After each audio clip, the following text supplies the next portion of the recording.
Hello everyone and welcome back. This is Mario again with another video. Today we're going to install HANA Express on a WSL image.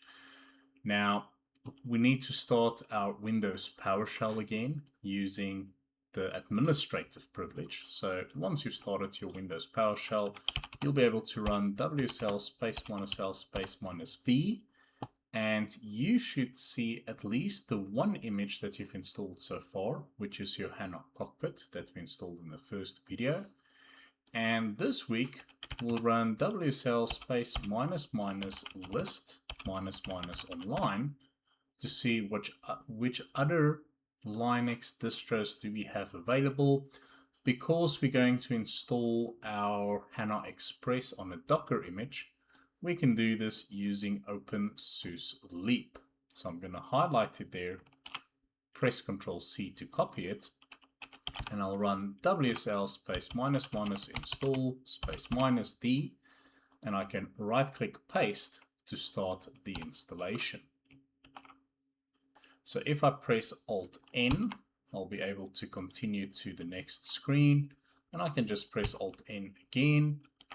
Let's give it a username. I'll make it admin, and the password, I'll just make it all lowercase Linux because it's a test environment. We're not too worried about security for our own test environment on our own laptop. So I'll just press Alt-N again and confirm that I want to use this extremely simplistic password with Alt-Y. And it will now start the downloading of the packages, and we'll just have to wait a couple of seconds for this to complete. Once it's complete, we can press Alt-F to finish the installation. And from here, before we do anything else, there's a couple of things that we first need to do. We need to ensure that the system starts up with systemd running. So to do this, let me just type clear to clear my screen. And I can then type echo space -e and double quotes, and in these brackets type boot /nsystemd equals true, and then pipe this with the command sudo t --a to the file etc.wsl.conf. Will ask me for my password, which is all lowercase Linux. And if I now have a look at that file, cat etc.wsl.conf, I will see that it wrote here that every time this WSL image starts up, also start systemd. I want to make further changes to this file, so I'm just going to say vi, but I have to use sudo when I do vi because I'm not the root user in this installation. So I say sudo space vi etc.wsl.conf, and I'll go to the bottom, navigate to the right, and I'll press I, and then after E press enter to insert new data. So over here we want to insert a new network section, and in the network section we want to say that we want the host name for the system to be express-wsl, and we want to say that generate hosts equals false. So this will ensure that when the system, and I can say shift colon, which is above your shift key at the next to your enter key, shift colon WQ for right quit. What this basically does is it ensures that when the system starts up, it will generate a host name called express-wsl.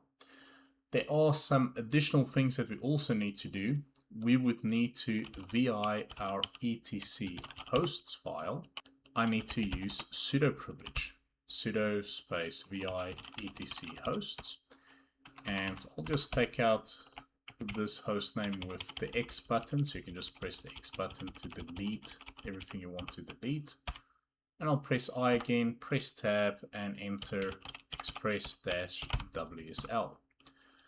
So that's the new hostname that I wanted to enter for that 127.0.1.1. And I can then right quit to exit out of here. I'll type exit again to log out. And we can then clear our screen again. And let's just see that the system has shut down already. So you can run wsl space -l space -v. Mine is still running. So I'll run it again. wsl space -l space -v. If you wait a couple of seconds, it will eventually stop. And then we can start it again with wsl space -d and the name of the image that we want to start up. And from here we can now see that it started up my WSL image with the new hostname Express WSL. So that's perfect. I wanted to start up with the Express WSL name. Because we're installing a Docker image, the next thing that we need to run is we need to run zipper space -in docker, but remember I'm not root, so I'll need to enter sudo zipper in docker to do the installation of Docker. Type in my password, which is Linux all lowercase, to start the installation, and we can then press Y to continue. Say sudo systemctl enable --now docker. We can then run sudo usermod space -a docker admin, and then new group docker, and then we can run docker version to see that it brings back our docker version, and we can run docker info to show that Docker is actively running on this host. To get our image for HANA Express, we can then run docker pull SAP labs /HANA Express and press enter, and we'll just wait a while. So we'll run sudo mkdir -p /data HXE. Then we've got a bit of a longer command that we need to run to set the password for our system. So I'll put it in the description of the video. We'll run echo and set the parameter master password to welcome1 in a file called data HXE password.json. So that's going to be the file that we'll define for our HANA system to log in with. I can then press enter. I need to run sudo chown space -R 12000, then $79 /data HXE, then sudo chmod 777 for data HXE, and then sudo chmod 777 for data HXE password.json. I'll put this in the chat of the video again, and we'll press enter. We can then run sudo sysctl --system, and then we can start the Docker image with another long command, which I'll add in the chat window, to agree to the SAP license, use the password.json file, and use the mount points that we've just set, basically. So we'll press enter to start it up.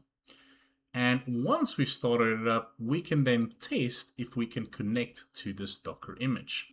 So I quickly pressed clear, and to connect to the Docker image, we can run docker space exec for execute, the command to an IT terminal HXE with a bash shell, and there we can see we're now connected to the Docker image with our sysctl.d user, which is HXE for the HANA Express database on HXE host, and you can see that this HANA database runs on port 90. I'd recommend that you first run HDB stop. It might give you a weird error, Nikon refused, and it might do that a few times, but don't worry too much about it. You'll then simply run HDB start again after that. You might get a similar message to this where it says failed process HDB daemon not running, and it says SAP HANA database instance failed, but I'll prove to you it didn't.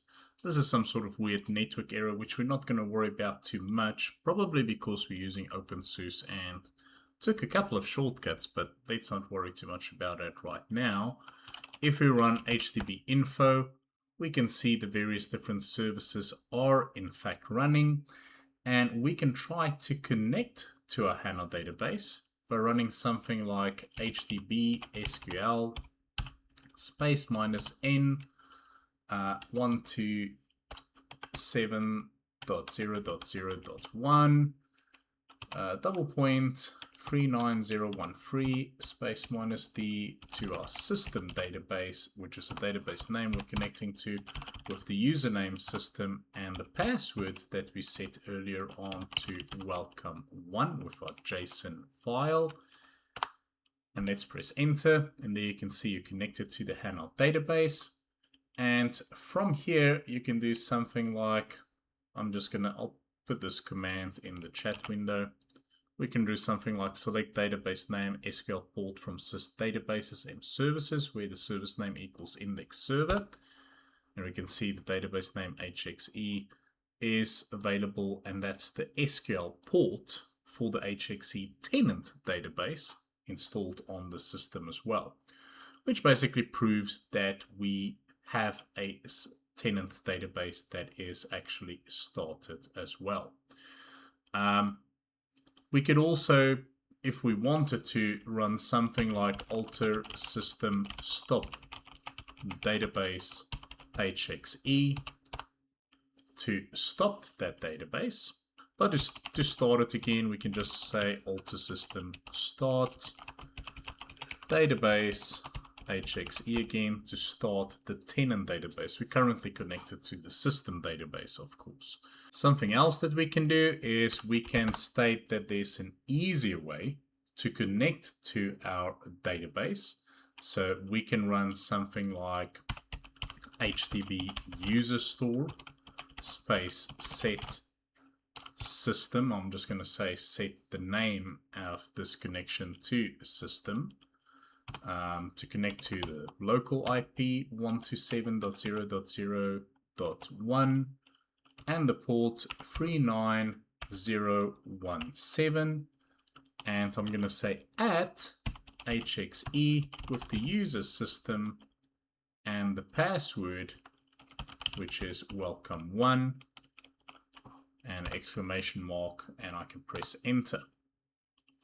I can then run hdbuserstore list to see the options of connections that I've made. So there I can see I've got a system connection to the database HXE, and I can test this connection by running hdbsql space -U system, which is the name of my key and also the name of the only database administrative user that we have, but that's the key name that we're connecting to.